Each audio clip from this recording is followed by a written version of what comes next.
And welcome back to The Factor. Uncensored, a manslaughter investigation is underway in Harris County. The suspect admitted to police he had rough sex with his girlfriend, and now she is dead. Jerron Thomas is charged with choking his girlfriend to death. He told police it was a consensual act called erotic asphyxiation. Thomas is now in jail with a $40,000 bond. Beth Liebling is here to talk about it. Beth is a sex expert, relationship expert, and also an attorney. So you got us covered on all fronts. So what happened here, Beth, from what we could read from the charges that police have leveled against him? Well, so I didn't do criminal law, but let's assume for the moment that he was telling the truth, that this was about a sexual act. And frankly, choking is something that is so popular these days, and it is so dangerous. People will... Popular in sex? Popular with sex. Okay. Yeah. Do you want to know why? Why is that? Okay, so there's two components to erotic choking. The first one is an emotional component where you're playing with the idea of dominance and control and not being in control. Then the second one is the physical aspects of erotic choking. That is that in the midst of choking, your brain is deprived of oxygen, which causes a little bit of lightheadedness, loopiness, dizziness, which some people can find exciting. Then the moment that you release the choking, the blood and oxygen flow back to the brain, and that causes a release of endorphins that gives people like a runner's high.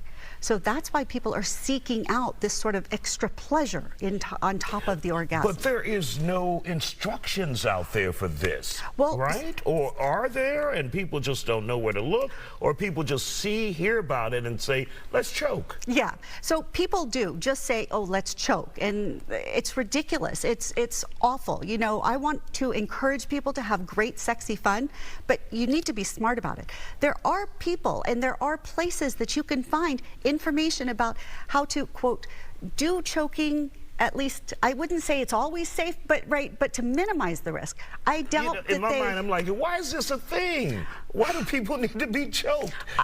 Yes, just have sex and call it a day. I know. Well, that's, you know, that's too old school. That would be too old school and stuff. So, but it is common, and I know that I have coached clients. I had one man who suffered impotence for several months because he had a first date, and on the first date, his partner wanted her to choke him, and wanted him to choke her.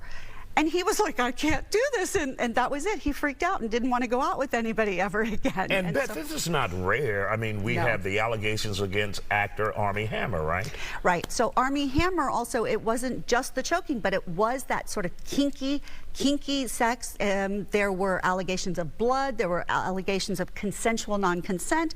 And all of these things can exist in a realm of consent, but safely, and that means you have to be knowledgeable.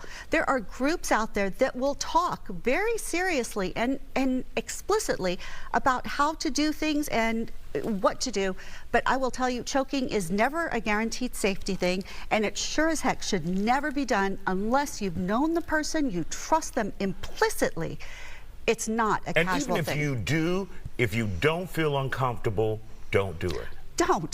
Don't take chances, and certainly don't agree to it if there's alcohol or drugs involved, because that is just not going to end well.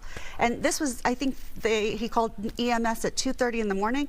I'm guessing there were some alcohol or some drugs involved, which is just, that's like playing with a gun when you're under the influence. So it's dangerous, and we do need to talk more about it. That Armie Hammer situation really showed the world that we need to understand what kinky sexy is, and then we need to be very explicit with our consent. Write a book. Write another book. I'm telling you, I'd love to. Details on how to do this stuff, because it could turn into another tragedy, and our prayers for the family, because they're right here in Houston.